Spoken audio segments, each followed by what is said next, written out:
Tá na hora, gente! Católicos Querem Saber podcast está no ar para um esquenta para a semana que vai começar. Você está preparado, Thiago? Eu tô preparado. Você vai estar comigo todas as noites. Todas as noites. Segunda, terça, quarta e quinta? Sim. Então todos, tá bom. E domingo, né? Hoje. Começando hoje. Exatamente. Mas nós vamos, essa semana, falar sobre onde o protestante erra. Exatamente. Você já tem ideia do que vai ser o curso? Eu tenho uma... Você foi protestante, né? Conta um pouquinho a sua história. Minha história, minha família toda é protestante, né? Então, desde recém-nascido, eu fui apresentado na Igreja Assembleia de Deus do Ministério Madureira. Lá do Madureira é forte. É um ministério bem forte. Eles tinham uma filial, digamos assim, num bairro de Trajano de Moraes. Acho que eles falam filial mesmo. É filial. É como se fossem as capelas, né? Sim. E eles tinham uma filial lá em Monte Café, que é um bairro de Trajano de Moraes. E aí minha mãe frequentava, na época, a igreja, e aí eles me apresentaram. Só que a minha mãe sempre foi aquela crente que não tinha uma igreja única. Então ela ia na Assembleia de Deus, outro dia ia na Brasil para Cristo, ia pulando de igreja. E eu meio que ia acompanhando. Então o protestantismo que eu conheci não foi o que a gente sabe de protestantismo hoje, de estudar. Foi meio que ir na igreja evangélica mesmo. E aí eu fui crescendo dentro das igrejas evangélicas que minha mãe ia frequentando, mas sem ter ali uma raiz muito fixada no que eu acreditava. E aí, depois de adolescente, a gente começou a frequentar uma igreja neopentecostal, que era uma igreja mais moderna, né? Que era galera que apaga a luz e tal. Sim. E adolescente gosta dessas novidades. Até porque essas igrejas que apagam a luz... Exatamente. Sabe como é que é. Thalia, você me dá licença aqui, mas... Boa noite, Thalia. Boa noite. Thalia, se prepare. Casos de família. Tá? Agora, casos de família, domingo à noite. Vai lá, Thiago. Essas igrejas normalmente têm meninas muito bonitas, né? Então, a gente gosta de frequentar, né? Eu sabia. E aí, a gente gosta de frequentar. Não, e gostava, né? Adolescente, claro. Tá caçando sempre uma novinha na igreja, né? Lógico. E aí... Adolescente não, tem uns velhos também caçando novinha. É verdade, isso é verdade. Ah. E essa igreja que a gente começou a frequentar era lá em Olaria, inclusive. O pastor pagava uma van pra levar da gente daqui lá na minha terra? Lá na tua terra. A gente saía daqui de Bom Jardim e ia pra lá. Beleza. Resumindo a história...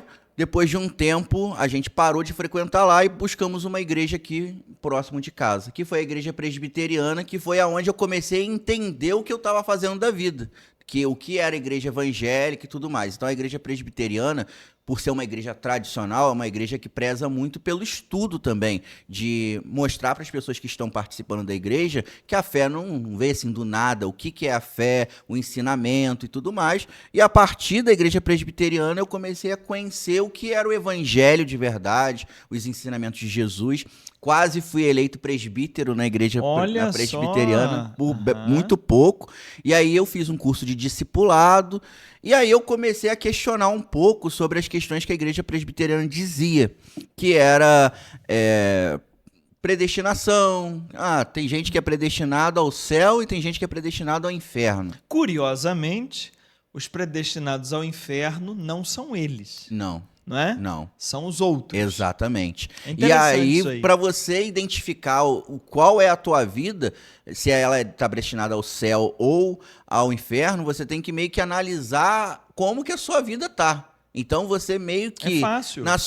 Se você se converter à igreja presbiteriana, você está predestinado ao céu. É simples. E uma das coisas que eles sempre batiam muito na tecla, e aí começou a meio que comparar com a igreja católica, era a questão de liturgia mesmo, né? De você ter um começo, meio e fim de um culto. Enfim, entender como que funcionava essa parte mais estruturada da fé. E eu fiquei muito amigo do filho do pastor. Comecei a frequentar a casa deles e uma amizade muito grande. Só que chegou um belo dia que eles tiveram que se mudar, foram embora. E aí eu percebi que a minha fé não estava embasada na igreja, nos ensinamentos. Não, eu estava na figura da família você criou ali. Lá. Exatamente. Mas muito é assim, Thiago, quando a pessoa fala assim, agora eu encontrei Jesus. Na maioria das vezes ela encontrou um grupo que a acolheu. Sim. É um apoio sentimental, é um apoio psicológico, é um apoio social que ela encontrou naquele grupo. Exato. E aí ela chama isso de encontrar Jesus. Exato. É muito comum isso acontecer. Exatamente. E eu não vou dizer que eles forçaram isso. Não, foi muito natural essa questão de se aproximar Afinidade, deles. né? E eles eram uma família excelente. Então, quando eles foram embora, eu meio que fiquei perdido, porque eu perdi aquela referência que eu tinha, e aí dentro da igreja eu não conseguia me encontrar. Eu fui estudar sobre predestinação, eu não concordava com aquilo que eu estava lendo, porque aonde que fica nosso livre-arbítrio no meio disso tudo? Eu perguntava nas pessoas sobre isso, as pessoas começavam a desviar. Uma vez eu participei de um culto lá, que no momento da ceia, eu já tinha sido batizado na igreja lá, né? Então eu já estava participando da Santa Ceia. No momento ali da Santa Ceia, o pão de forma, o suco de uva, tem um simbolismo. Só que acaba a Santa Ceia, eles pegavam os copinhos assim, jogavam dentro do copo descartável o suco de uva e tal, o pão que sobrava lá eles ficavam comendo como se fosse... Aí eu me questionei, falei assim, gente, mas até pouco tempo atrás aqui, poucos minutos aqui tinha um significado pra gente. Aí eles falaram, não, agora virou. É porque eles não têm a noção de sacramento, né? Não. Eles não, e eu não trabalham conhecia, com isso. E interessante, Carlos, até para não me alongar no meu testemunho, Ô, glória! interessante que eu nem sabia o que era Eucaristia nessa época. Sim, eu nunca tinha ouvido falar de Eucaristia. Só que aquilo me causou uma sensação ruim de que o que representava a última ceia de Cristo agora já não vale mais nada. E aí, com a saída do pastor, eu meio que me vi perdido. Aí eu falei assim, eu não quero mais participar daqui, não. E aí eu comecei a acompanhar o Caio Fábio, os desigrejados, né? A galera que não precisa, que eu sou a Caio igreja, Fábio, né? que para quem não sabe era pastor da presbiteriana e foi durante muitos anos a maior liderança da igreja protestante no Brasil. É verdade. E ele, quando eu comecei a acompanhar, ele falava muito dessa questão de a nossa igreja é a nossa casa, eu sou a igreja, eu não preciso frequentar um templo para poder glorificar a Deus. Tá, de início aquilo foi confortante para mim. Só que depois de um tempo eu comecei a sentir um vazio que eu sentiu sentia a necessidade falta da comunidade. da comunhão, da comunidade, e eu comecei a ver as possibilidades. Aí eu olhei para a Igreja Universal, falei assim, tá amarrado, não vou não. Amarrado em nome de Jesus. Olhei para as outras igrejas evangélicas, eu não me encontrava. Aqui eu mais me aproximava era a Igreja Luterana, mas é lá em Friburgo, como que eu vou para lá? E aí, no resumo da história, eu falei assim, nenhuma igreja evangélica eu tô conseguindo me encontrar no que eu estudei. Aí eu trabalhava aqui na rádio, antes de ir para fazer meu programa, eu falei assim, eu vou dar uma passadinha aqui na Igreja Católica do Centro. Já me falaram que Jesus estava lá dentro, só que eu não sabia como, né? E aí eu passei na igreja, a igreja estava vazia, fiquei no último banco. Quando eu entrei dentro da igreja, o primeiro pensamento, se minha mãe me ver aqui, ela vai me matar. Só que eu entrei lá dentro da igreja, ajoelhei assim no último banco, olhei lá para Jesus que estava crucificado, sem muito entender o que eu estava fazendo, mas eu fiz uma oração sincera. Eu falei assim, Senhor, eu estou com confusão no meu coração, não sei o que fazer, mas eu gostaria que o Senhor pudesse me dar uma luz, um direcionamento. E aí fui trabalhar, passou um tempo, aí a gente encurta a história para a gente começar o podcast. Eu tive um convite para ir num grupo de jovens da Igreja Católica, de um amigo meu, e aí eu fui nesse grupo de jovens da Igreja Católica, e lá Mas você foi interessado em quê? Nas meninas católicas? Não conhecia a Igreja Católica, então aí tá bom. não teve menina envolvida no meio, não, foi para conhecer mesmo a igreja. E lá o grupo foi muito legal, inclusive o diácono Leonil, que nós conhecemos, estava nesse dia lá, foi ele que conduziu a palavra e tudo mais. E naquele dia eu meio que senti no meu coração, e aí é a questão de crença mesmo, que você sente, que ali era o lugar que eu deveria ficar, que eu deveria aprofundar a minha fé ali. E a partir daquele dia eu tomei uma decisão de começar a acompanhar a Igreja Católica, saber o que era a Igreja Católica, porque eu não conhecia nada. E desde aquele dia eu comecei a buscar juntamente com o diácono Anil, que foi o primeiro ali que me introduziu dentro da fé da igreja, me apresentou o catecismo, e ali eu fui junto com ele, aprendendo uns pouquinhos da igreja. Padre Luiz Cláudio, depois, posteriormente, também foi me ajudando a entender o que era a Igreja Católica. Eu perguntava para ele, né, questão de santo. Ele foi te ajudando. Foi, a imagem, Nossa Senhora. Então você está numa posição privilegiada de ter os dois olhares. Uhum. Então é por isso que o Tiago, a partir de amanhã, vai estar comigo no curso Onde o Protestante Erra. Então você que está aqui assistindo ao podcast no domingo, amanhã começa. Sendo que esse curso eu vou deixar um tempo aí no YouTube. Se você gostar, pede assim, nos comentários. Deixa o curso aberto no YouTube. Se ninguém comentar, eu tiro, boto só para os alunos, tá bem? Mas essa semana ao vivo vai estar aberto para todo mundo a partir de amanhã. E aí, Tiago, o tema do podcast de hoje foi você que deu. Foi. Então, pode começar. Por que tem tantas igrejas se todo mundo lê a mesma Bíblia, né? Esse é o tema de hoje. A galera se divide demais e o pessoal não se entende. Eles se juntam para uma coisa, que é para falar mal de católicos. Mas entre eles, cada um segue uma doutrina diferente. E eu queria entender como que isso surgiu, né? Se a galera tem ali a mesma Bíblia. Eu nem estou falando da Bíblia católica, não, que ali no Antigo Testamento a gente vai ter 7 livros a mais. Mas entre os protestantes, eles têm as mesmas Bíblias, os mesmos livros do Antigo Testamento, do Novo Testamento, mas mesmo assim existem várias doutrinas diferentes. Por que que isso acontece? Então, você pontuou muito bem. É uma mesma Bíblia entre os protestantes. Entre eles. Porque a Bíblia católica tem 7 livros a mais.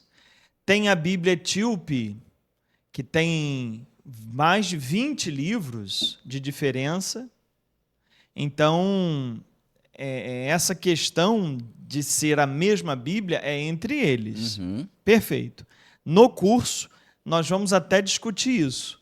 Por que é que a Bíblia protestante é diferente, em que ela é diferente, e se ela é melhor ou é pior do que as outras Bíblias. Vai ser um tema do curso amanhã. Agora, a questão é a seguinte, Tiago.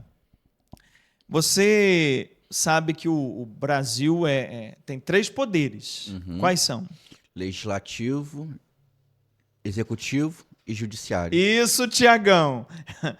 O poder legislativo faz as leis. Sim.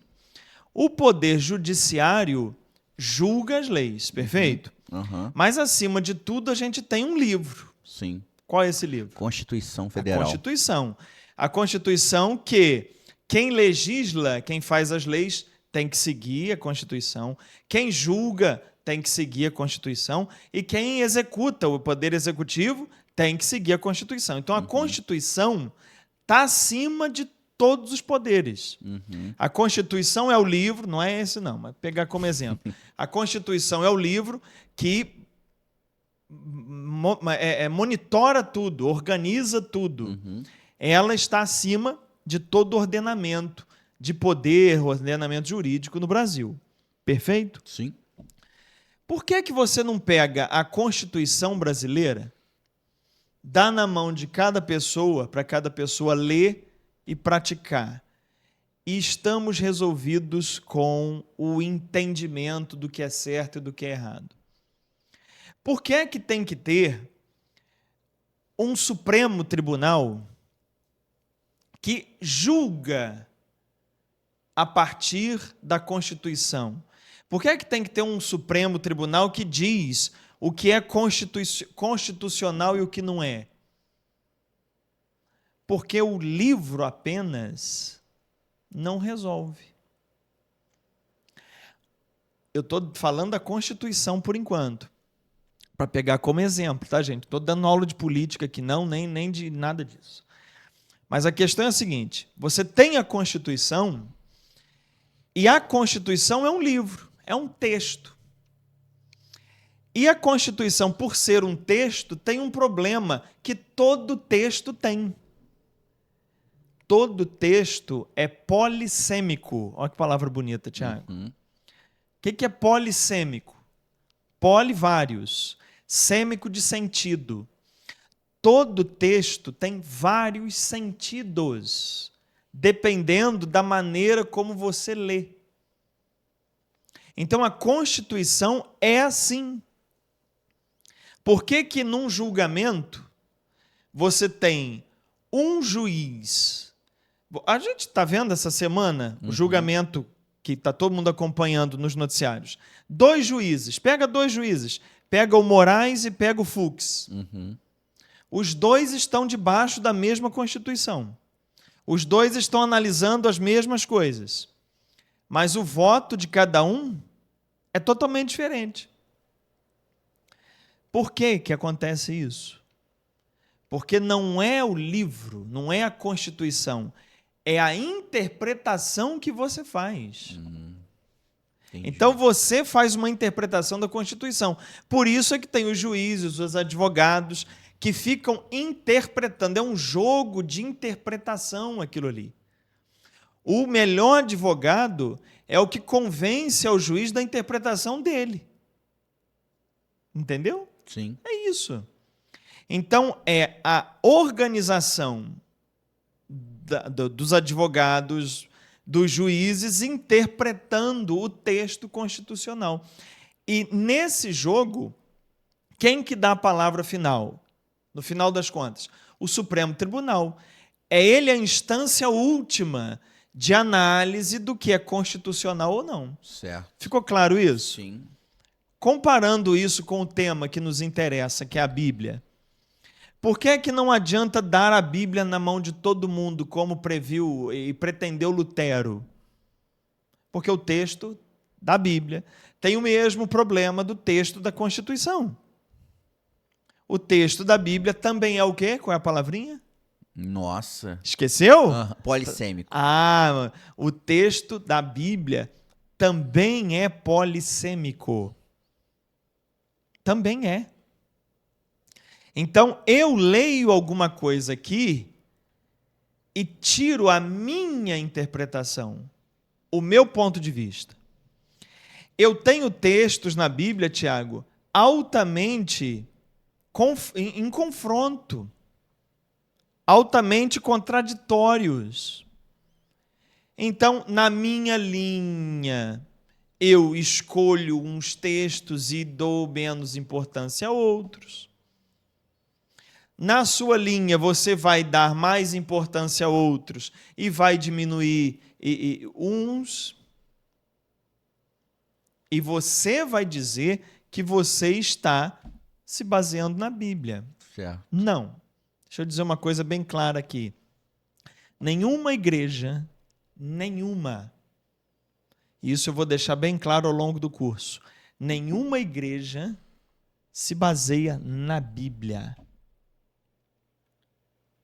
Uma coisa que a gente vai ver profundamente nesse curso é que as igrejas todas, católicas e não, a igreja católica e as não católicas, todas seguem a sua própria tradição.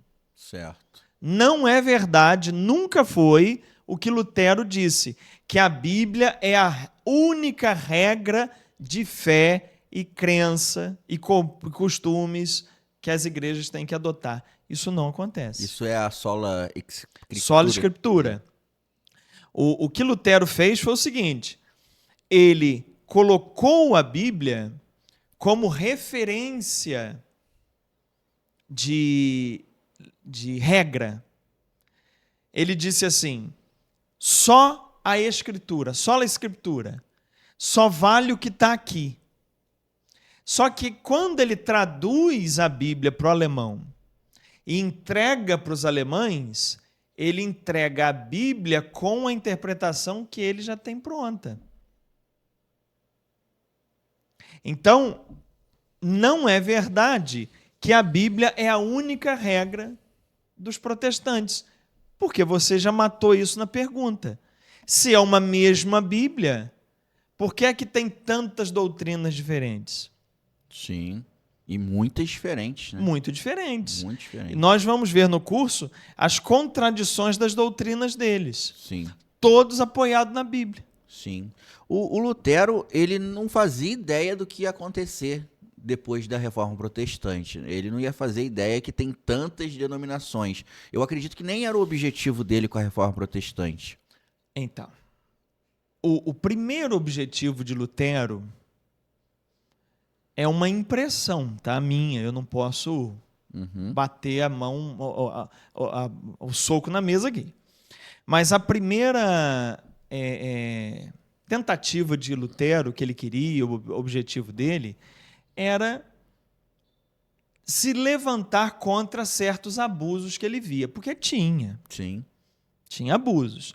Na época de Lutero, o Papa Leão X, nós estamos no 14, o Leão X, ele estava construindo o Vaticano. E ele autorizou que as doações feitas para o Vaticano, para as construções, fossem obras indulgenciadas, ou seja, você faz uma doação para a construção do Vaticano, da Basílica de São Pedro atual, que está lá, né? O Vaticano já tinha antes, mas eles estavam construindo a Basílica que tem hoje, que a gente assiste hoje o Papa lá na televisão. Então, quem doasse para a construção do Vaticano, o ato de doar era uma obra indulgenciada. O que é uma obra indulgenciada? É uma obra que a igreja enriquece com orações dela. Então, por exemplo, tem 4 coisas que você tem que fazer para receber uma indulgência. Você tem que estar com a confissão em dia, não pode estar em pecado mortal. Você tem que fazer uma comunhão naquele dia. Você tem que fazer oração pelas intenções do Papa e fazer uma obra indulgenciada. No caso aqui, era fazer uma doação para a construção da Basílica. Entende? Sim. Então, esse pacote de 4 atitudes formava uma indulgência. O que aconteceu? Determinados pregadores, especialmente na Alemanha, começaram a fazer disso, junto com bispos interessados na história, um grande comércio. E começaram a bater de porta em porta, oferecendo indulgências, não levando em consideração o estar com a missa, estar com a confissão em dia, nem a oração pelas intenções do Papa, nem a comunhão, não. Mas vendendo um título. Era o carnê do baú da felicidade do Vaticano. Sim. E muito dinheiro rolou nessa história. Recomendo a você, que é aluno da Bíblia Mais, assiste ao aulão mensal número, se não me engano, número 9. É o número 9. Que eu conto com detalhes essa história, com os nomes, com tudo lá. Mas, resumindo, então você teve um grupo de pessoas junto de bispos, e autoridades do Vaticano também sabiam disso, criando um grande comércio em cima das indulgências. Então, Lutero começou por aí. E ele começou a se levantar contra isso. Aí, o que aconteceu? Os príncipes alemães tinham um interesse político. Qual era? Se tornarem independentes do Vaticano. Porque naquele período, os reis, os príncipes de grande parte do mundo tinham que bater continência para quem? Para o Papa. Para o Papa. Era o Papa quem dava uma palavra que os mantinha no poder. Sim. Era uma relação política. Então, os príncipes alemães tinham, há algum tempo, um projeto de separação do Vaticano, de independência, para que eles pudessem seguir o rumo deles, sem ficar dependendo de Papa, beijar a mão de Papa, e também não pagar tanto imposto ao Vaticano, porque os países mandavam muito dinheiro para o Vaticano. Então, a Alemanha queria fazer essa separação. O que os príncipes alemães fizeram? Pegaram Lutero, e Lutero já tinha se queimado bastante com a igreja, já poderia ter sido até... excomungado? Excomungado ele foi, mas ter ido para a fogueira da Inquisição. Inquisição. Por que Lutero não foi morto na Inquisição? Que ele foi protegido pelos Porque os príncipes alemães protegeram ele lá na Alemanha. E os príncipes alemães protegem Lutero na Alemanha com o seguinte acordo: nós vamos romper com o Vaticano e nós vamos ter aqui a nossa igreja, e você é o líder dessa igreja. Eu não saberia dizer para você, Tiago, se Lutero queria isso de imediato. Pode ser que até quisesse, mas pode ser também que foi a proposta dos príncipes. Ou você fica aqui protegido e sustenta o nosso projeto de independência, ou a gente deixa você livre. E livre seria ir para a Inquisição. Uhum. Pode ter havido isso. O fato é que os príncipes seguraram Lutero lá e Lutero comprou a ideia dos príncipes, comprou de verdade.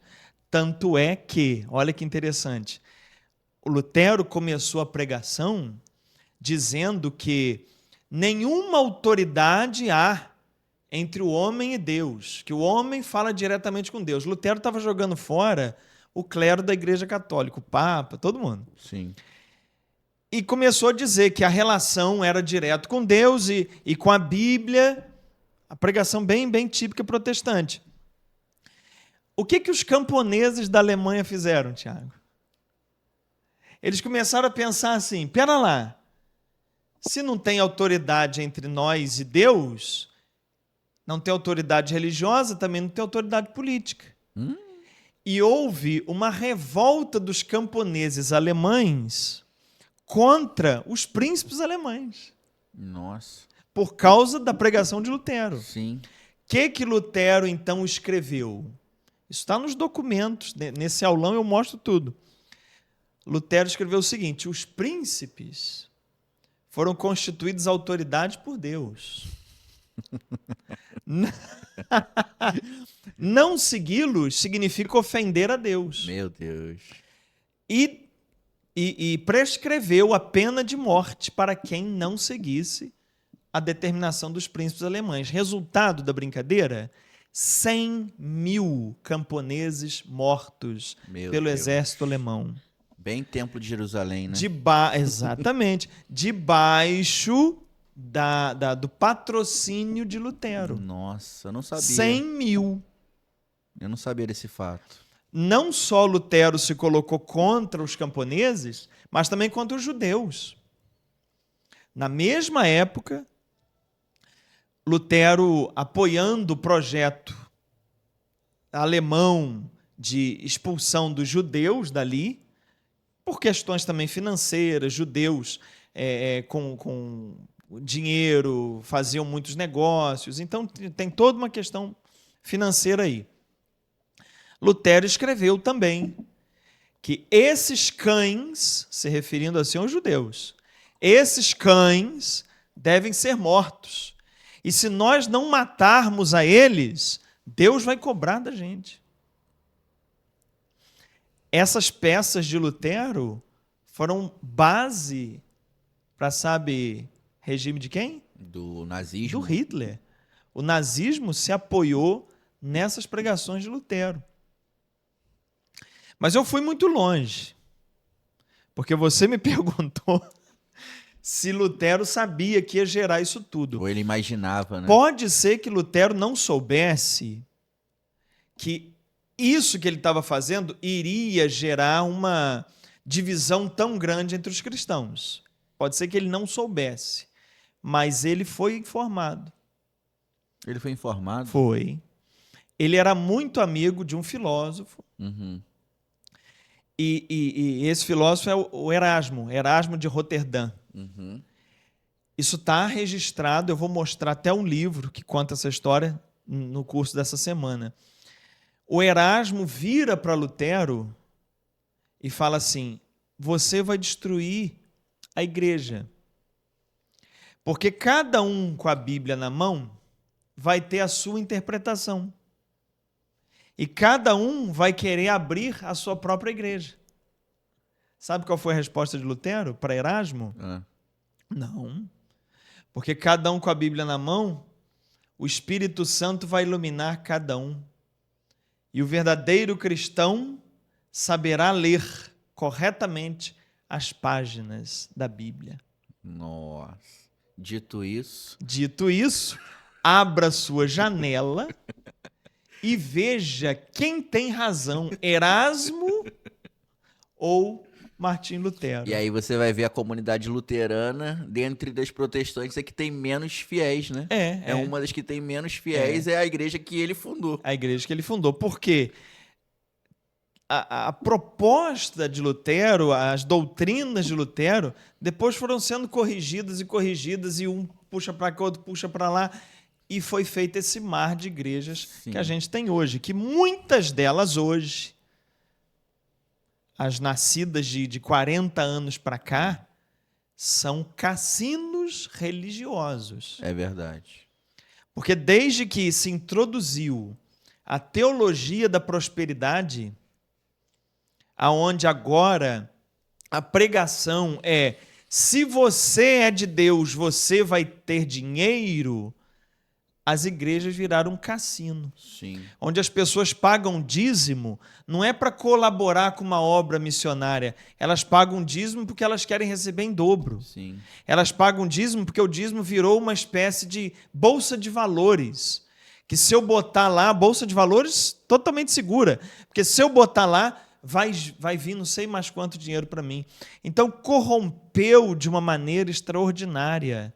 Sim. O evangelho, as igrejas, os pastores, corrompeu tudo. Eu vou entrar nesse assunto, mas já que você foi longe, eu também vou longe. Antes da Reforma Protestante, teve o Cisma do Oriente. O que aconteceu de diferente que o Cisma do Oriente não proporcionou a divisão que a Igreja Protestante ocasionou, que a Reforma Protestante ocasionou? Porque foi uma divisão também que ocorreu. Sim. Só que parece ser uma divisão ali meio que controlada do que a Reforma Protestante. É porque é o seguinte, primeiro, foi uma questão doutrinária, muito baseada no Espírito Santo. São visões diferentes da onde que vem o Espírito Santo. Se ele procede do Pai e do Filho, ou se ele procede só do Pai. Tem uma discussão assim que levou a um distanciamento. É uma questão doutrinária. Mas também tem questões políticas, porque no tempo da antiguidade, foi lá pelo ano 1000, já tem 1000 anos isso, então era muito difícil que o governo de Roma, né, o Papa em Roma, ele coordenasse o mundo todo. Não tinha as facilidades de comunicação que tem hoje. Então, saiu lá no Oriente uma liderança, uma autoridade lá também. E isso começou a criar certa divisão, certa separação. Por isso é que virou lá uma outra igreja. Foi uma questão política também, de distância, de governo, de não entendimento. Bom, mas o que acontece? Por que lá não aconteceu o fenômeno que aconteceu com as igrejas protestantes, de se multiplicarem? Porque lá tem uma estrutura bem semelhante da Igreja Católica. A Igreja Católica tem um Papa, lá tem um Patriarca. Uhum. Então, é essa figura, o Papa ou o Patriarca, que segura a unidade da Igreja. Uhum. Por que a Igreja Católica não se esfacela em um monte de outras comunidades? Porque todo mundo dentro da Igreja Católica pensa igual e está todo mundo no mesmo espírito? Claro que não. Isso aí é ilusão. Mas existe um ponto de unidade. Existe um ponto de unidade, que é o Papa. Então, nesse ponto de unidade, que é o Papa, é o guarda-chuva que todo mundo está ali debaixo, com as suas diferenças, com as suas pastorais, às vezes até que se contradizem, tudo bem. Mas tem o Papa em cima. É o ponto de unidade. Sim. Na Igreja Ortodoxa tem o Patriarca. Uhum. Agora, o que aconteceu na Igreja Protestante? Como Lutero dizia que não precisava da autoridade eclesiástica, não precisava de Papa, e pôs no lugar do Papa a Bíblia, então ele criou a possibilidade de que cada um fosse o seu Papa. Entendi. Então, na igreja protestante, baseado na doutrina de Lutero, eles não têm um papa. Eles dizem que a regra de fé deles é a Bíblia. É a Bíblia. Beleza. Na prática não é assim. Sim. Na prática eles têm um papa, que cada igreja tem o pastor presidente. Não é isso? É. Só que o pastor presidente, ele não pode dizer, eu defino as regras. Porque Lutero disse que isso não existe. Ele na prática faz. Na teoria não faz. Mas isso abre uma margem para que outra pessoa abra a Bíblia e fala, eu não concordo com isso. Eu vou abrir a minha igreja. E me tornar o líder lá naquele grupo. Sim. Então, pela falta de um ponto de unidade como é o Papa, eles se esfacelam dessa maneira. Entendi. E é legal você falar aí, trazendo a questão que você disse de 40 anos para cá. Por quê? Se a gente pensa lá da Reforma Protestante, teve Lutero, aí depois teve ali Henrique VI, né, com a... Henrique VIII. Perdão, Henrique VIII, com a Igreja Anglicana. Aham. Aí foi surgindo ali na Europa uma galera, pô, se Lutero deu certo, vou fazer por aqui também para ter a minha própria igreja. Claro. E aí... Henrique VIII era rei da Inglaterra. Sim. Então ele fez a mesma coisa, ele criou a igreja da Inglaterra. Sim, exatamente. A igreja anglicana, não é? Isso. Ele pegou todos os templos católicos lá, os bispos, e falou, Sim. agora é meu. Sim. Está no nosso território aqui a igreja anglicana. Certo.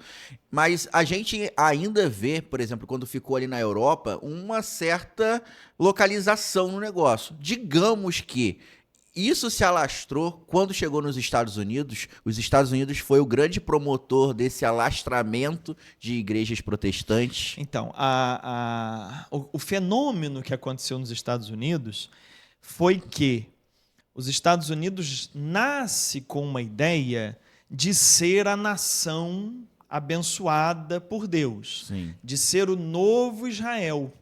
Porque quando surge os Estados Unidos, não tem Israel. Certo. Porque Israel foi destruído. Sim. Lá na década de 70 depois de Cristo, no ano 70 depois de Cristo, e foi reconstruído em 1948.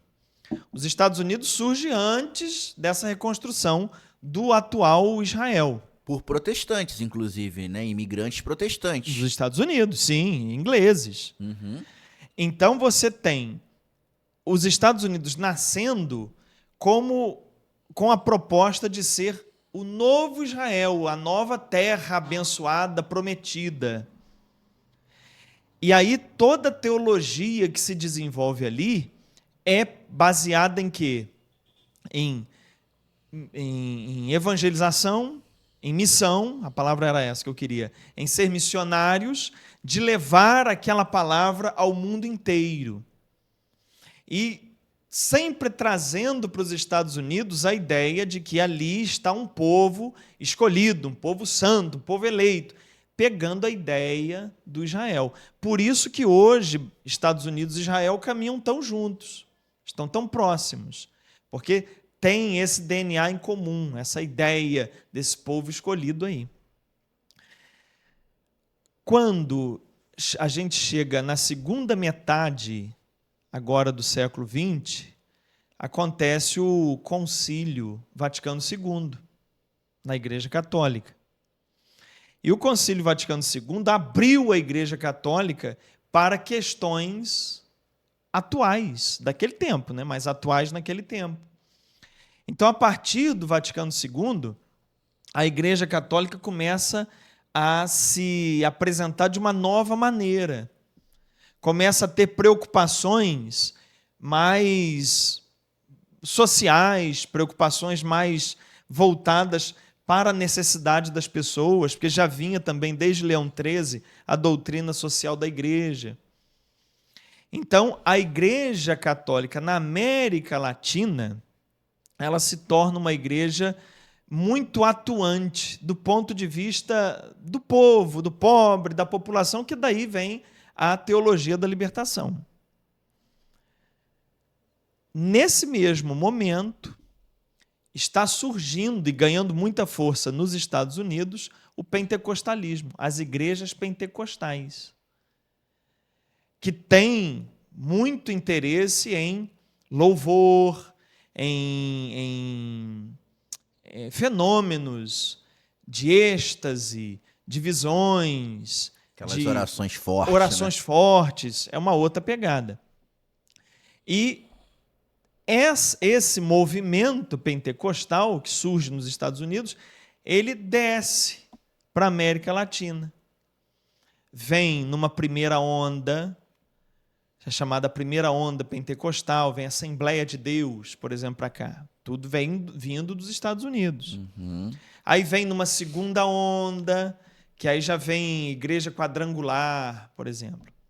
E aí vem numa terceira onda, que é o neopentecostalismo. Nessa terceira onda é que entra a teologia da prosperidade, que vem o Edir Macedo, por exemplo. O Edir Macedo surge aí, com a Igreja Universal. Então podemos dizer que, na essência, as igrejas pentecostais em si não têm a teologia da prosperidade como base da teologia dela. É mais essa questão de cura, milagre, essas questões. Essa é a diferença. Igreja pentecostal é que dá ênfase aos que eles chamam de ações do Espírito Santo. Certo. Cura, falar em língua, profecias. Sim. Isso é o pentecostalismo. Por exemplo, a Deus e Amor, né? Que é uma das mais fortes nesse sentido. A Deus e Amor é da década de 60, é pentecostal. Uhum. As que surgem a partir da década de 70, aí já são neopentecostais. Qual que é a ênfase? Universal, internacional da graça de Deus, mundial da graça de Deus. Qual que já é a ênfase? A ênfase é dinheiro, prosperidade. Se você der o dízimo, Deus vai multiplicar. Deus vai te dar carro, casa, empresa. Então, essa é a diferença, entendeu? Sim. O pentecostalismo são fenômenos extraordinários ditos do Espírito Santo. Neopentecostalismo, prosperidade. E é interessante esses grupos, né, como que na sociedade eles também conversam com classes sociais diferentes. Normalmente essas igrejas pentecostais, por exemplo, a Deus e Amor, a classe que frequenta a igreja são as pessoas mais pobres, as pessoas mais humildes, que são as famosas senhoras de saião e coque, né, que o pessoal que ficou bem característico. Uhum. E a neopentecostal não, já é um público mais de uma classe média alta. Né? Mas aí você entende, óbvio. As igrejas pentecostais, a senhora de saião e coque, isso, são as pessoas mais simples. Sim. Que eles pregam lá? Cura. E o que essas pessoas precisam? Cura. Elas não têm acesso a um bom médico, a um bom hospital. É verdade. Elas não têm acesso a uma terapia. É muito difícil, Tiago. É verdade. Então, qual é a esperança delas? A igreja. A igreja. Então, atrai esse público. Já as igrejas neopentecostais, pega aí o Silas Malafaia, que é hoje um dos mais famosos aí nessa linha neopentecostal. Já é um outro público. É o público de quê? De quem está querendo mexer com dinheiro. Quem tem dinheiro, quem quer fazer investimento, e quem tem empresa, aí você já pega esse público mais endinheirado. Sim. Porque você está falando de dinheiro. Então, as igrejas, elas estão fechadas em nichos. Uhum. Você tem um nicho que prega cura, que vai atender um público. Tem um nicho que prega dinheiro, que vai atender outro público. E você está diluindo assim. Sim, tem o nicho dos tradicionais. Isso, aí tem o nicho dos jovens, aí bola de neve, por Sim. exemplo. Tem uma prancha de surf no altar, é para atrair os jovens. E aí você vai fazendo da igreja um bom negócio focado no seu nicho. Quem que você quer atrair? Esse grupo. Então você faz uma igreja voltada para aquele grupo específico. Sim. Esse movimento neopentecostal, não sei se eu estou enganado, mas um grande motivador dele lá nos Estados Unidos é o Billy Graham, não é? É assim que... Billy Graham, não é? Que é o O nome Billy Graham é de antes do neopentecostal. Mas, Billy Graham é pentecostal. mas esse movimento neopentecostal de prosperidade não foi ele que iniciou lá nos Estados Unidos e exportou isso pro... Não sei se foi exatamente ele, porque ele é de antes desse movimento. Uhum, Mas ele está por detrás de muitos projetos de evangelização. uhum, O Billy Graham, ele promoveu no mundo inteiro grandes encontros de aqueles eventos uhum, que fecha um estádio de futebol uhum. e vai todo mundo para lá e aquilo movimenta o país todo. O Billy Graham era responsável por isso, Entendi. por fazer esses movimentos no mundo todo. Entendi. E com isso, provavelmente ele ia abrindo igrejas também, né? Acontecendo isso, né? Claro, e aí você vai criando lideranças locais Sim. e vai espalhando. Você falou sobre Daí é que vem, só para Sim. detalhes interessantes, daí é que vem o nome que a gente usa aqui no Brasil, crente. A gente não chama Sim. o Os crentes. o protestante de crente, Uhum. é porque eles, quando vieram dos Estados Unidos para cá, eles eram chamados de crentes do Senhor Jesus. Olha. Porque a maioria do Brasil era católico. Aham. Então vinham eles e eles, para se diferenciarem, eles diziam: nós somos os crentes no Senhor Jesus. Entendi. Daí é que vem o nome crente. Entendi. Né? Já o nome protestante é aquele que protesta. É. Veio de um protesto que houve de pessoas que não aceitaram um decreto de um rei europeu que ele proibia de ter outras igrejas ali que não fosse a católica. Então, um grupo se levantou para protestar contra esse decreto do rei. Aí ganharam o nome de protestantes por isso. Ah, que interessante. Veio daí. E com relação a evangélico, é porque as igrejas nos Estados Unidos, quando começaram a pegar essa onda diferente das igrejas tradicionais, né? Quando tinham lá os tradicionais batistas, luteranos, presbiterianos. Quando começou essa onda pentecostal, voltado mais para a cura, eles quiseram se diferenciar dos protestantes tradicionais. E aí eles começaram a se chamar de evangélicos. Uhum.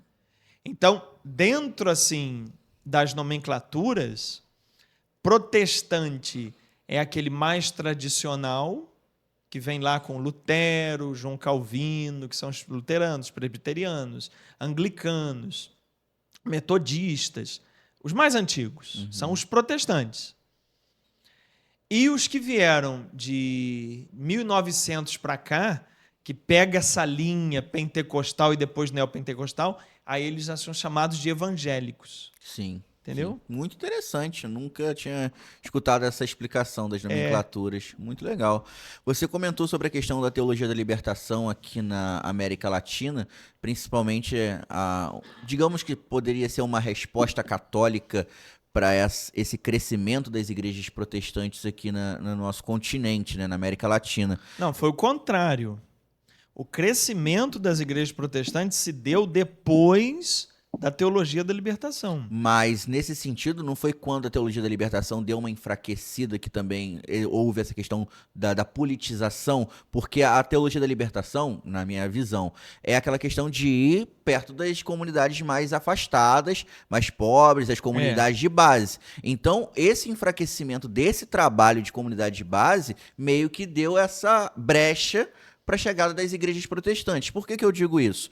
Em 2013, quando o Papa Francisco esteve aqui no Brasil, ele deu uma entrevista para o Fantástico e ele foi questionado sobre o avanço das igrejas evangélicas protestantes aqui na América Latina. E ele contou uma história de quando ele era bispo de Buenos Aires, que ele foi fazer uma visita apostólica em uma comunidade distante. E ele chegou numa comunidade muito humilde, de uma senhora, e a senhora estava muito brava. E ela, quando estavam meio que fazendo uma missão, e o Papa Francisco chegou na casa dessa senhora, e ela recebeu eles muito bravos. Por quê? Ela se sentiu abandonada da igreja. E aí, ali tinha uma igreja evangélica. O pastor tinha chegado ali, o pastor tinha constituído uma igreja, e meio que todo mundo, porque não tinha missa, não tinha padres ali, se tornaram evangélicos. Só que aí o Papa estava contando que a senhora permitiu que ele entrasse dentro de casa, e ela mesmo brava falou assim: estou muito brava com a igreja, eu não quero receber vocês. Ele, mas por quê? Porque vocês nos abandonaram. E aí ela falou assim: por isso que eu estou muito brava. E ela tinha sido convertida para a igreja evangélica e o pastor tinha mandado jogar fora todas as imagens. E ela contou que ela tinha guardado uma imagem de Nossa Senhora no fundo do guarda-roupa e era a única coisa que ela tinha restado. E aí qual a reflexão que o Papa Francisco fez nessa entrevista? Essa senhora não negou a igreja, a católica. A igreja que acabou abandonando aquelas pessoas. Então, qual é a minha visão? E aí que entra a minha pergunta. Esse enfraquecimento dessas comunidades de base também permitiu esse alastramento e esse avanço das igrejas protestantes. Eu digo isso porque a minha avó, que hoje é falecida, né, tem 10 anos, ela era católica. A única coisa que eles tinham na comunidade era a reza da ladainha e do terço, e chegou um pastor que ia pregar na casa dela. Para onde que ela foi? Claro. Tem um livro chamado Os Demônios Descem do Norte. Já ouviu falar? Não. Recomendo a você ler aí. Os Demônios Descem do Norte é um livro. E esse livro traz toda uma análise da chegada das igrejas protestantes no Brasil. Segundo esse livro, uma tese desse livro, foi um projeto arquitetado pelos Estados Unidos. Os Estados Unidos tinham interesse na chegada aqui no Brasil do movimento pentecostal. Por quê? A Igreja Católica no Brasil estava muito social, com preocupações muito sociais. E havia um interesse político de diminuir essa veia social dentro da Igreja Católica, onde a maioria do povo era católico. Então você tem a chegada dessas igrejas protestantes patrocinadas pelos Estados Unidos. E você vai ver, tem um fundo de verdade aí, eu não estou batendo martelo, hein? Só estou trazendo uma ideia. Você vai ver que tem um fundo de verdade quando você olha para essas igrejas, esses pastores, todas as ideias que eles trazem são das doutrinas criadas nos Estados Unidos. Sim. É de lá que eles trazem. Então você tem a chegada das igrejas evangélicas aqui, para usar o nome que eles usam, tomando o espaço que era católico. Aí você vai analisar. A Igreja Católica estava faltando com a evangelização, faltando com falar de verdades sobrenaturais, porque muita gente acusa a teologia da libertação de ser muito materialista. Beleza, pode ser verdade sim. Mas o que é mais fácil, Tiago?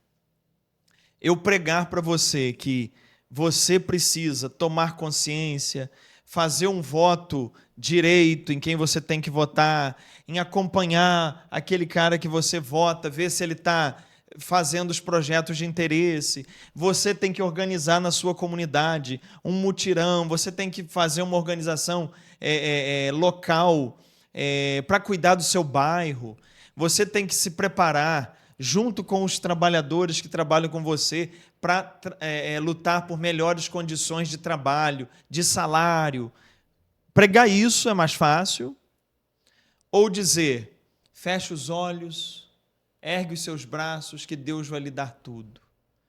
Você vai ter cura, você vai ter bênção. É só você pagar aqui o seu dízimo, que Deus vai nos multiplicar. Dia de milagre, chuva de milagre. Hoje, 15h, vai ter tarde de milagres aqui. O que é mais fácil pregar, Tiago? A segunda opção. O que atrai mais? Milagre. Milagre. Óbvio. Exatamente. Até hoje. Então, quando você tem o choque dessas duas doutrinas, você tem um enfraquecimento da Igreja Católica naquele momento. Entendi. Porque a Igreja Católica estava muito em comunidades eclesiais de base, em projetos sociais. Sim. Então, entende? Nesse sentido, a vinda da renovação carismática para o Brasil, vindo também dos Estados Unidos, também é uma contrapartida a esse movimento. Tipo assim, se a Igreja Católica não fala tanto desse agir sobrenatural, nós temos a renovação A aqui. renovação carismática é um projeto também dos Estados Unidos, dos católicos dos Estados Unidos, que vem também para o Brasil nessa segunda onda de pentecostalismo. Entendi. Vem o primeiro que chegou aqui foi o pentecostalismo protestante. Depois vem o pentecostalismo católico. Interessante, né? É a história, né? E nós estamos aqui hoje, né? Estamos analisando isso tudo. Agora, como é que a gente tem que entender a Igreja Católica? Sim. Você tem dentro da Igreja Católica movimentos sociais da teologia da libertação. Sim. E você tem dentro da Igreja Católica os movimentos carismáticos. Sim. Estão todos debaixo da mesma unidade. Todos podem ser acolhidos dentro da Igreja Católica. Porque o Papa, ele abraça todos esses movimentos. O que não pode é cair no erro de que, não, só o meu movimento é que pode ter vez e voz. Não. Isso é que não pode. Porque naquilo em que falha a teologia da libertação, os carismáticos são contraponto. Naquilo que falha os carismáticos, a teologia da libertação é um contraponto. E se você está ficando admirado, Deus está falando aqui de teologia da libertação, e você é um daqueles que pensa que a teologia da libertação está condenada pelo Vaticano, eu te digo que não. Tem uma parte da teologia da libertação condenada, que é a teologia da libertação por viés marxista. Mas a teologia da libertação que trabalha pelo viés do evangelho não está condenada, pelo contrário. Se você conhece aí na sua cidade pastoral da criança, pastoral da AIDS, pastoral do sopão, isso é teologia da libertação. E não está condenado. Se você é aluno da Bíblia Mais, assista o aulão mensal número 18, que foi sobre o Papa Leão XIII, Leão XIV, e eu falei desse tema também, da teologia da libertação. O papo tá ótimo. Nós fomos longe, hein, Tiagão? Fomos longe. E se a gente falar, tem mais assunto ainda. Então, já fica aqui o gostinho para as nossas 4 noites de onde os protestantes erram. A gente falou bastante coisa hoje, hein? E amanhã, então, preste atenção, começa onde o protestante erra. Vai ser segunda, dia 15, terça, 16, quarta, 17, quinta, 18. Eu vou trazer para vocês a noção de como o protestante usa a Bíblia, para que você perceba aonde está o erro. Não para você criticar protestante, mas para você olhar para o próprio povo católico e perceber como ele às vezes cai no mesmo erro. O nosso curso, Tiago, não é para falar mal do protestante. É para entender onde eles erram para que a gente não erre junto. Exatamente. Essa é a ideia. Exatamente. Para além da homilia agora, hein? Além da homilia? O quadro tão esperado, tão aguardado desse domingo. Eu peguei aqui... Hoje é a primeira leitura, Salmo, segunda leitura. Primeira leitura. Eu separei aqui... Hoje é dia da exaltação a Santa Cruz, dia 14 de setembro. Sim. Eu separei a primeira leitura, o livro de Números. Você que participou das aulas de Moisés para adultos, você vai lembrar disso aqui. Tá. Então, primeira leitura de hoje. Naqueles dias, os filhos de Israel partiram do monte Hor, pelo caminho que leva ao Mar Vermelho, para contornarem o país de Edom. Durante a viagem, o povo começou a impacientar-se e se pôs a falar contra Deus e contra Moisés, dizendo: Por que nos fizeste sair do Egito para morrermos no deserto? Não há pão, falta água, e já estamos com nojo desse alimento miserável. Eita. Então o Senhor mandou contra o povo serpentes venenosas que os mordiam, e mordeu muita gente em Israel. O povo foi ter com Moisés e disse: Pecamos, falando contra o Senhor e contra ti. Roga ao Senhor que afaste de nós as serpentes. Moisés intercedeu pelo povo, e o Senhor respondeu: faze uma serpente de bronze e coloca-o como sinal sobre uma haste. Aquele que for mordido e olhar para ela, viverá. Moisés fez, pois, uma serpente de bronze e colocou-a como sinal sobre uma haste. Quando alguém era mordido por uma serpente e olhava para a serpente de bronze, ficava curado. Palavra do Senhor. Graças a Deus. Tiagão, Sim. aqui que está o problema. Que a gente estava falando dos protestantes agora mesmo. Sim. Aqui está um texto que é difícil para o protestante. Sim, bastante. Porque uma das questões que eles pegam muito, e não era questão de Lutero, hein? Lutero não tinha esse problema. Nem falou disso. Não, o problema veio depois. A questão que eles pegam muito é a questão das imagens. De Deus proibir fazer imagem. De Deus dizer que não se deve fazer imagem de escultura. Que está lá em Êxodo 20. Aí você pega Números 21 e percebe que Deus manda Moisés fazer uma imagem. Deus manda Moisés fazer uma escultura de uma serpente de bronze. Agora, como é que pode o mesmo Deus e o mesmo Moisés fazendo coisas tão distintas? Isso já é para chamar atenção. Sim. Porque você tem em Êxodo a proibição das imagens. Sim. Deus proíbe a Moisés. Em Números, você não tem a proibição das imagens. Sim. E em Números, você tem Moisés fabricando uma imagem. Sim. Então, como é que a gente explica isso, Tiago? Posso explicar? E Tiagão já participou do curso, pode falar. É porque em Moisés é o tempo do governo dos sacerdotes de Jerusalém, que proibiram todo tipo de adoração que não fosse o templo de Jerusalém. Em Êxodo. É, exatamente, o tempo de Moisés em Êxodo. Eu falei em Moisés, né? Em Êxodo. Nesse período, todo culto deveria ser realizado no templo de Jerusalém. Então, eles tiraram todas as sacerdotisas, tudo que poderia tirar o foco do templo. Isso então, aí. Esse é o tempo do Êxodo. Já em Números, já é um texto feito antes desse período, que as pessoas tinham essas possibilidades de adorar a Deus também no seu local, né? Adorava na natureza, tinha as sacerdotisas, tinha a galera que fazia as orações, profetas, fazia as orações ali no meio do povo. Então, são períodos diferentes do que o texto foi escrito. Não é que é diferente de Moisés, é o povo ali que era diferente e o período era diferente também. Perfeito. O livro de Êxodo traz muito conteúdo do tempo dos sacerdotes, como o Tiago falou. Vamos acabar com toda a concorrência do tempo. Sim. Então, eles colocam na boca de Deus e na boca de Moisés as proibições que eles estavam naquele tempo fazendo ao povo. Então, quem proibiu fazer imagens foram os sacerdotes do Templo de Jerusalém. E aí, essa história do Êxodo é contada com esse fim, de proibir as imagens. Sim. O que nós temos em Números é uma coletânea de textos mais antiga.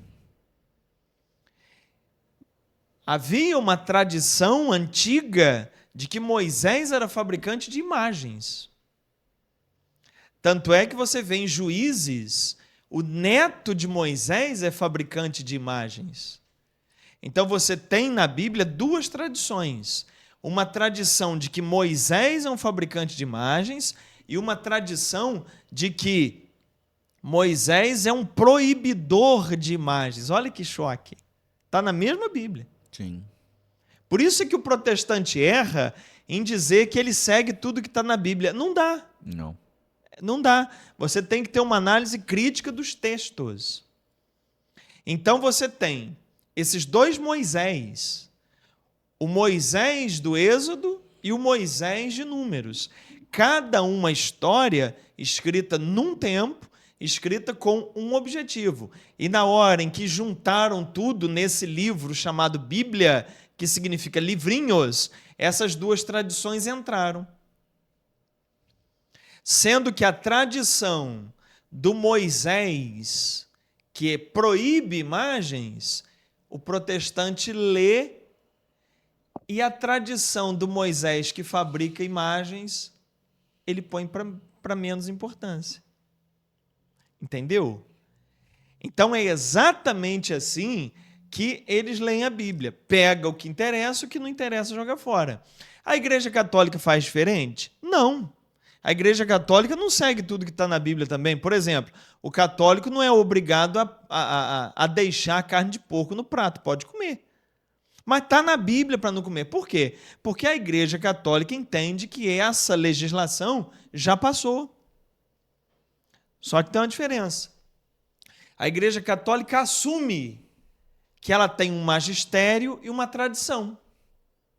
E quem dá as cartas finais é o magistério e a tradição. A Igreja Católica assume isso. A Igreja Protestante faz do mesmo modo, mas não assume. Eles, do mesmo modo, decidem qual pedaço da Bíblia vai ter mais valor, menos valor. Qual vamos seguir, qual vamos deixar. Eles decidem, eles também têm uma tradição, eles também têm um magistério. Mas eles dizem, não, a Bíblia é a nossa única regra de fé. Não é. Porque se fosse, todos os protestantes pregariam a mesma coisa. E é impossível que a Bíblia seja regra de fé única, porque é um texto. E textos têm múltiplas interpretações. Quem sempre tem que dar a palavra final é uma autoridade constituída.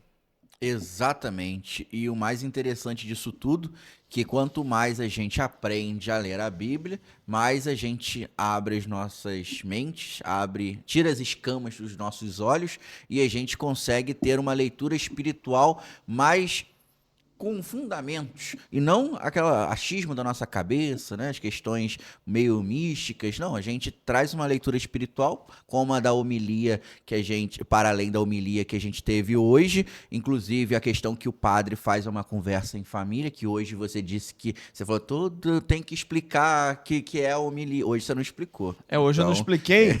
E aí tem um ponto interessante. A comunidade cristã do Brasil, os pregadores, eles não podem preparar nada do que eles vão pregar. Eles chegam lá para pregar, abre na hora, lê na hora e prega na hora. A congregação. Congregação Cristã do Brasil. Não pode ter preparação. É o que o Espírito Santo indicar na hora. Não sabia. Igreja Católica não é assim. Não. A Igreja Católica leva a Bíblia a sério, porque ela sugere muito que a gente estude o texto, de fato.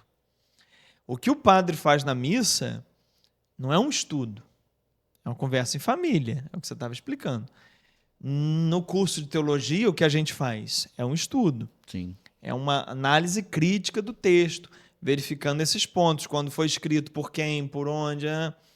Então é isso que a gente faz no nosso curso de teologia. Que quem quiser participar, está o QR Code aí na tela? Tá. Então, atenção! Você pode ir com o seu celular agora, aqui no QR Code que está na tela, e ler o QR Code e fazer a sua inscrição no nosso curso de teologia. O link também está na descrição? Sim. Então, o link também está na descrição. Clica aí nessa página, leia tudo que a gente explica sobre o nosso curso de teologia. Exatamente. Está assistindo pela televisão, escaneia o QR Code, está assistindo pelo celular ou no computador, é só clicar no link que você vai para a mesma página. E, com certeza, pode fazer parte desse grupo aqui de alunos, de católicos, que querem saber. Perfeitamente. Né? Maravilhoso. Hoje nós temos um Tá na Fé ou Tá Demais especial. Ah, é? Vamos pegar o hype. Você sabe o que é hype? Ou não sabe o que é? Hype? Hype. Não. Essa é a palavra dos jovens. Eu tô velho já. O hype é aquilo que tá na moda, é aquilo que tá em alta. O hype? É o hype. Então vamos ver o hype aí. Hoje nós vamos falar do hype Pastor Miguel. Pastor Mirim Miguel. Exatamente. Vamos ver. Vamos lá, Thalia, coloca ele é bom, no ponto. ele é bom. Ele é bom. Ele é o Silvio Santos do pentecostalismo. Vamos lá. Eu vou confundir os exames. Olha. Eu vou confundir os exames. Vai confundir os Por que exames. a senhora está chorando? Os exames do meu esposo. Hã? Meu esposo está com 25% só do coração. Então pega os exames agora. Bem característico que eu falei, né? Assim, olha, Eu sou profeta, É a rapaz. pessoa que precisa. Eu sou profeta. Aquela pessoa ali, Abre a aquela boca. senhora. Abre a boca. Deixa ele gritar primeiro. Se tudo der glória, joga essa câmera na tua cabeça. e Se não acreditou, eu jogo a câmera na Olha o sua exame cabeça. aqui. Olha o exame aqui. Olha lá. Olha o exame. Abre a boca. meu Deus. Manda ela vir aqui no altar. Ele prega com a cara Manda ela vir brava, aqui né? no altar. Abre a boca, levante as mãos pra... Dá o óleo. Me chama de falso profeta.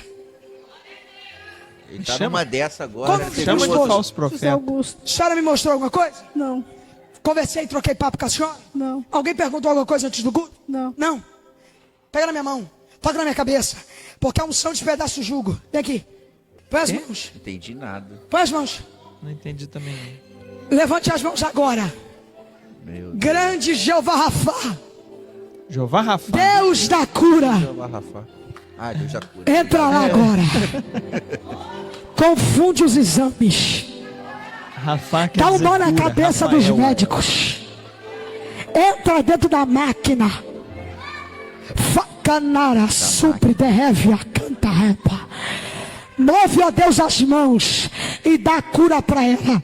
Dá cura pra ela. Mas não era pro marido? Eu acho que ele se confundiu ali no É, final. Porque ali. é o seguinte. Ah, Miguel. Miguel. Agora, ele tá com uma dessa, né? De falar, chama de falso profeta agora. Você não sei se você viu um outro vídeo dele. Ele pegou no meio do culto aleatório, falando assim: Ô Kleber, você falou que eu sou falso profeta?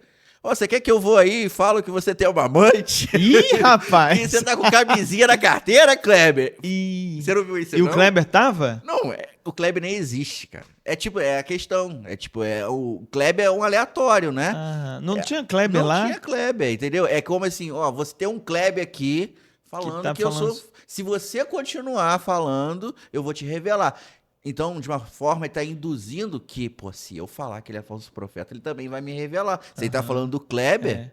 Eu não posso falar dele, porque senão ele vai falar de mim. Exato. É medo. o Kleber nem existe. É a doutrina do medo. Veja bem, esse menino tem 15 anos.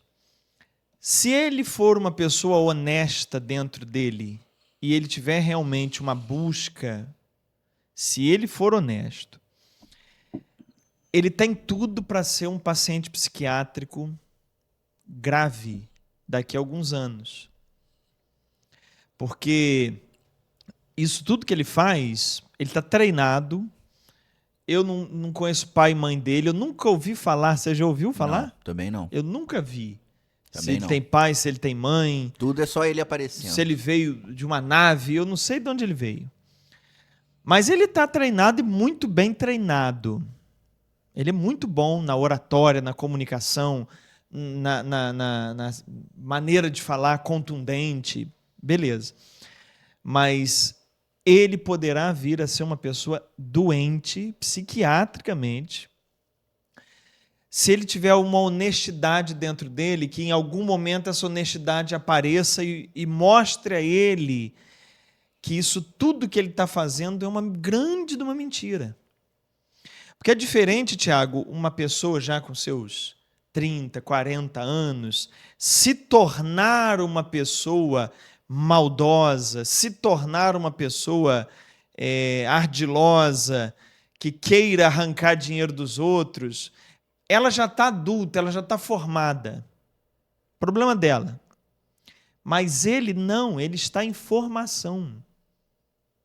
Entende o que eu estou falando? Sim. Então, ele está ainda numa idade, ele tem 15 anos, a idade do meu filho tem 14. Se meu filho faz um troço desse, eu acabava com ele em casa. Você está maluco? Mas ele não sei se tem pai, se tem mãe, se tem alguém, quem orienta esse menino. Eu acho, fazer uma profecia agora também, eu acho que ele poderá ser uma pessoa a ter sérios transtornos de consciência se ele tiver dentro dele alguma luz de verdade. Porque está na cara que o que ele faz é um grande teatro. O que está na cara o que ele faz é uma grande encenação. E ele sabe fazer. Só que isso pesa, o Tiago. Ele tem 15 anos. Daqui a pouco vai chegando a maturidade, porque ele não tem ainda.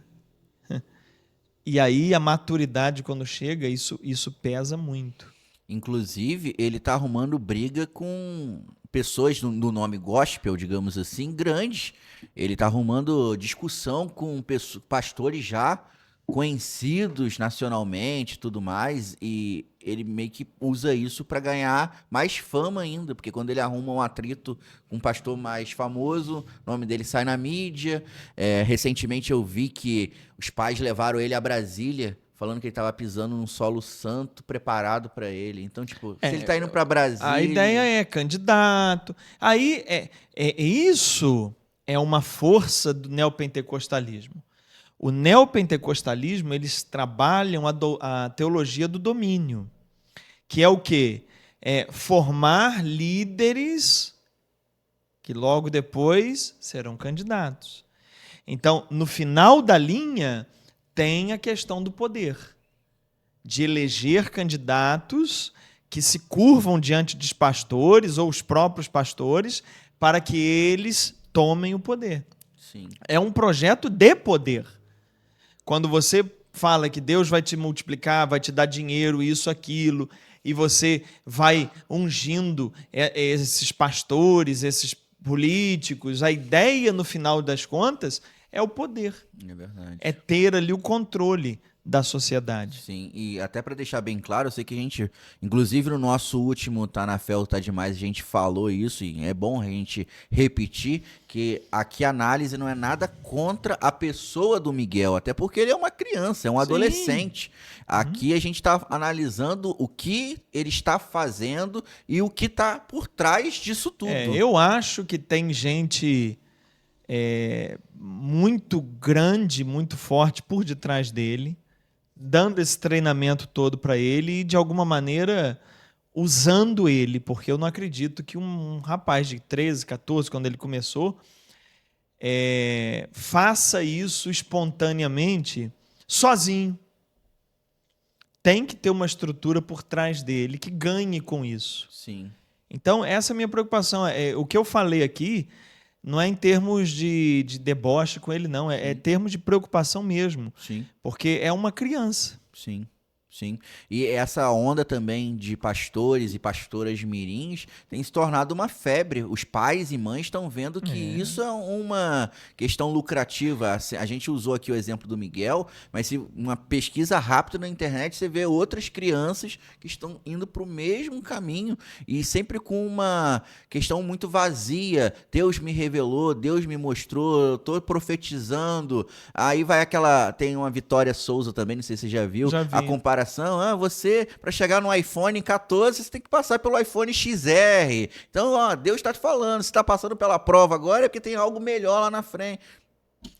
Tudo é muito uma teologia de coach. Que você vai ter, você vai conseguir. É aquela teologia de botar a pessoa como centro da igreja e que Deus vai dar tudo para ela. Deus vai dar tudo para ela desde que ela frequente aquele lugar, pague as taxas daquele lugar e vote em quem eles orientarem votar. É isso. Exatamente. Tá na fé ou tá demais? Comenta aí o que você acha desse pastor Miguel, né? Não dele, mas do que ele falou, se isso tá na fé ou tá demais, né, cara? Meu filho, para mim tá demais. Eu também.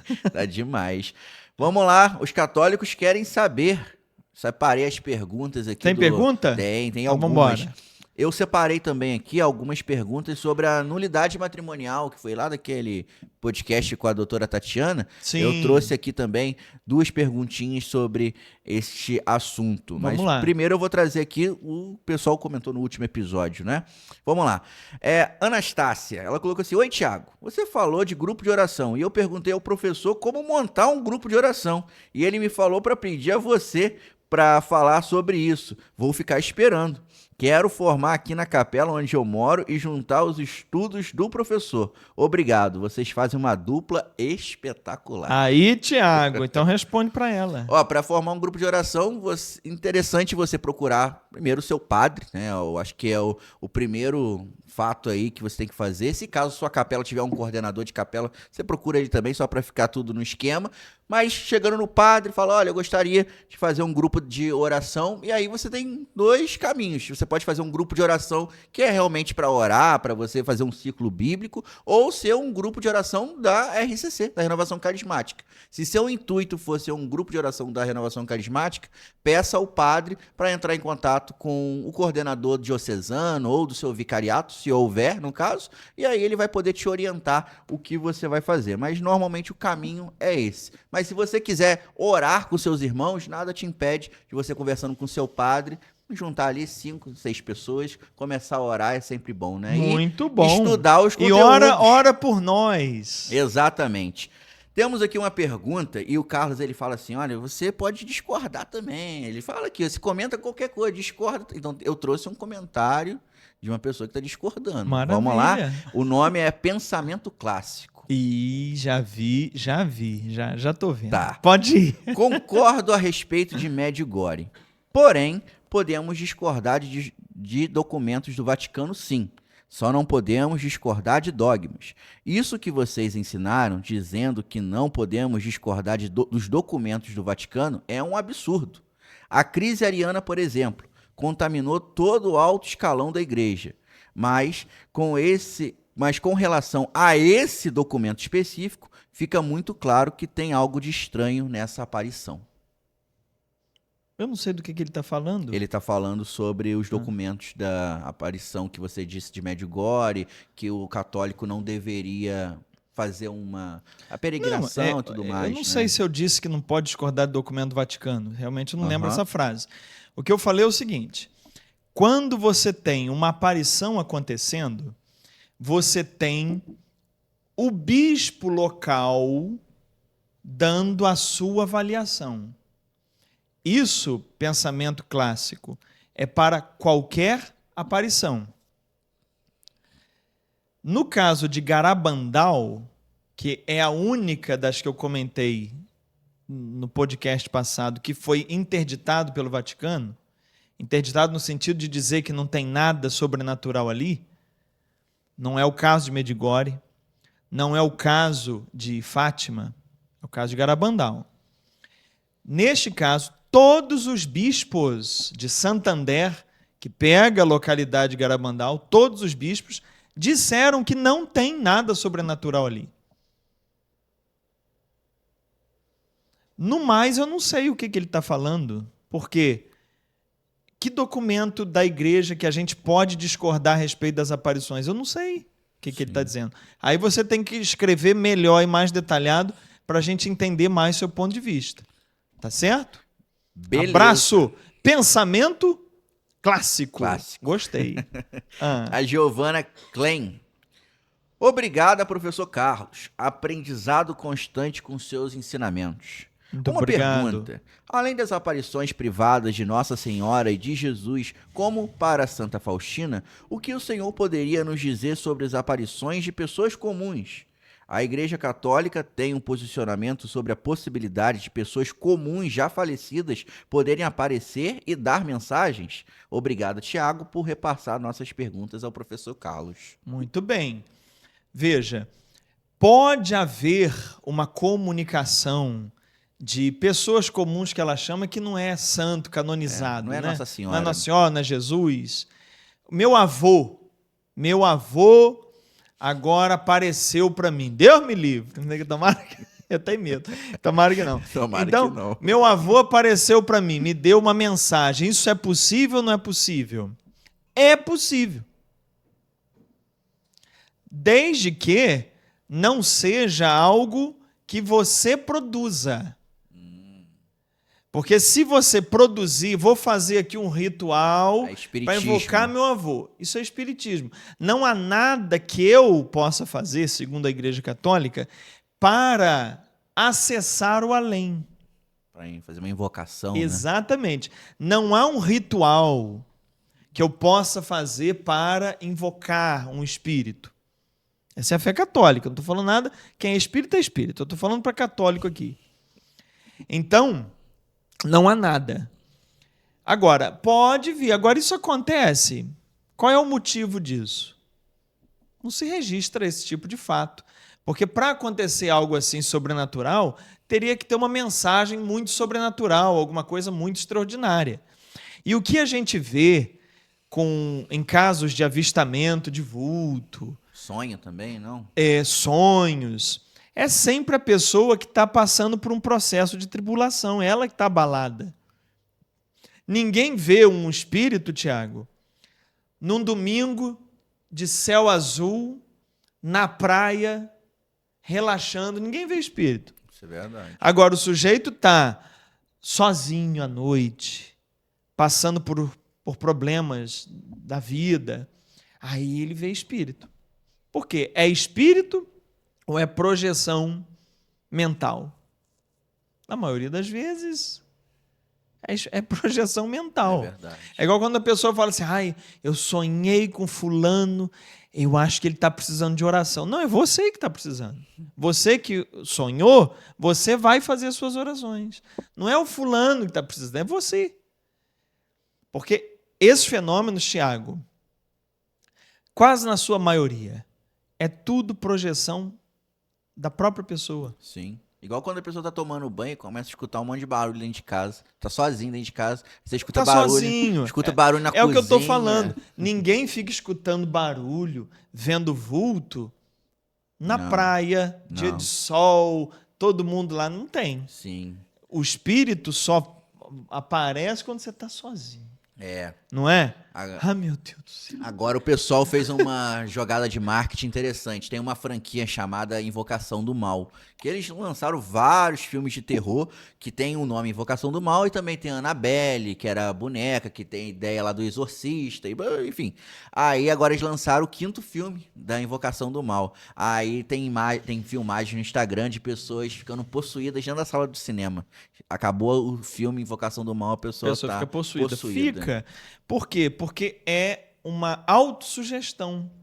Tem um documentário muito bom, eu agora não vou lembrar, é no canal do YouTube, mas não é brasileiro, não. Balse. Agora não me lembro o nome. Mas ele fez vários experimentos. Ele pegou pessoas aleatórias e falou assim, olha, nós vamos realizar aqui um exorcismo, não falou exorcismo, falou um ritual da Idade Média. Uhum. Um ritual que a Igreja Católica fazia na Idade Média. Aí ele arrumou lá um ator vestido de padre, com aquela cara bem estranha assim, e uma sala toda escura, com aqueles objetos, crucifixo, imagem, mas tudo assim com a cara antiga, né? Ele botava a pessoa ali e o padre começava a ler lá um ritual que era mentira, não existe aquilo, eles que criaram.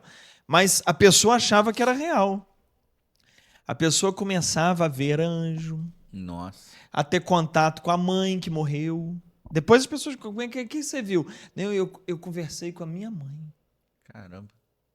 E tinha ritual? Não tinha padre, não tinha nada, era tudo mentira. Sim. Mas é projeção da mente. E agora deu vontade de ver o filme, Thalia. Vamos lá. Será que a gente tá com a mente sugestionada? Qual filme? A Invocação do Mal. O mal? Thalia vai rodar no chão endiabrada. É uma franquia, tem um monte de filme. Eles têm A Freira. Eu não gosto de filme terror, não, eu tenho medo. A Terezinha de Jesus quer saber o que significa um maná que caiu do céu. O que significa? O que significa esse maná que caiu do céu? Bom, eu vou dar o significado do texto bíblico. Uhum. O significado é um pão, tipo um pãozinho doce, que Deus alimentava o povo no deserto. Esse era o significado que a Bíblia dá. A palavra maná significa o que é isso. Porque quando eles viram, eles perguntaram o que é isso. Então ficou esse nome, maná, o que é isso? Isso é o significado bíblico. Agora, em cima disso, eu não sei mais o que ela quer que fale. O que a gente sabe historicamente Sim. é que esse maná aí cai até hoje, lá naquela região, que é um um cocô de um inseto que produz aquilo. É como o mel da abelha, é como se fosse isso. É produzido por um inseto. Interessantíssimo. Inclusive, em Moisés para Adultos tem uma aula espetacular Sobre o maná, né? Maná. Então, vale a pena. Você que é aluno, se Terezinha, se você for aluno aqui da Bíblia Mais, tem uma aula espetacular. Dentro da teologia. Dentro da teologia, Moisés para Adultos. Excelente. Perguntas agora sobre nulidade matrimonial. Nulidade, vamos lá. A Lourdes quer saber o seguinte: professor Carlos, eu gostaria de saber se um jovem que casou com 17 anos por motivo de gravidez, se isso é motivo de nulidade.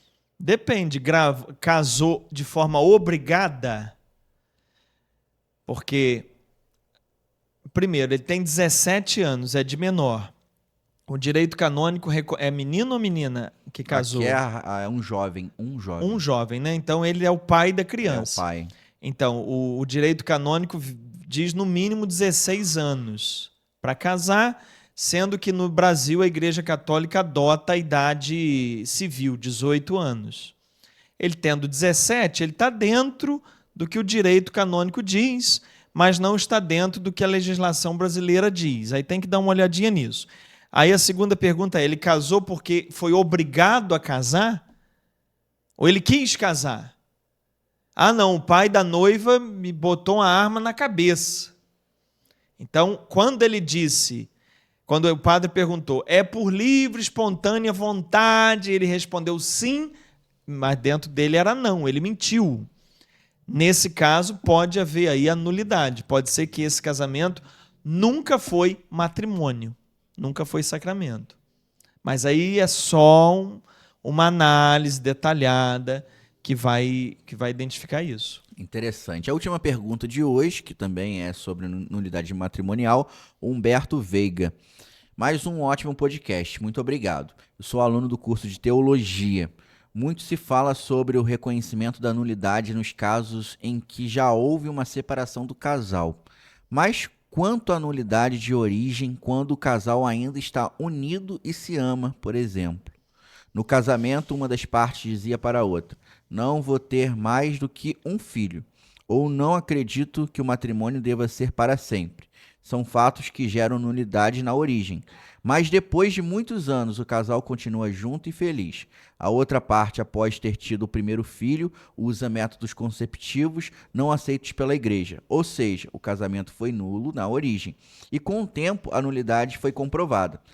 Então, apesar que não houve um processo, muito provavelmente o matrimônio não existiu.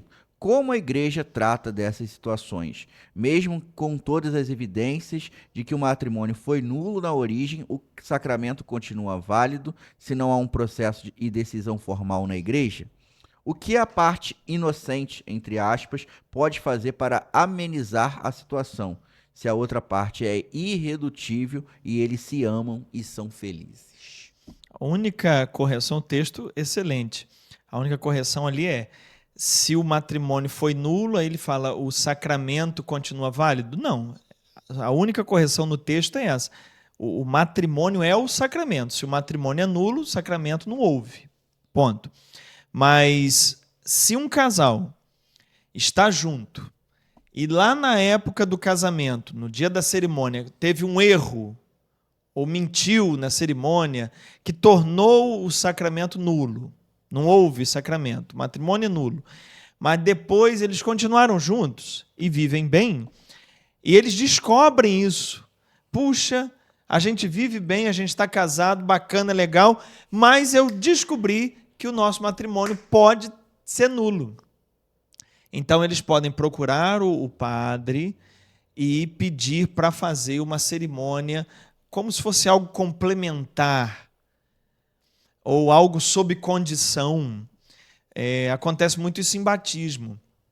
Se a pessoa tem dúvida se foi batizado ou não, se batiza sob condição, né? Se essa pessoa não foi batizada, eu batizo.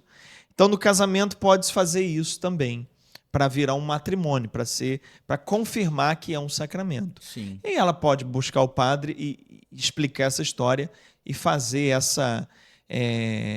esse rito, que seria uma espécie de uma complementação. E nesse caso que a pessoa tem um filho e fala, não quero ter mais, isso se torna o casamento nulo também? Porque diz que tem que ser aberta a vida, mas teve um filho.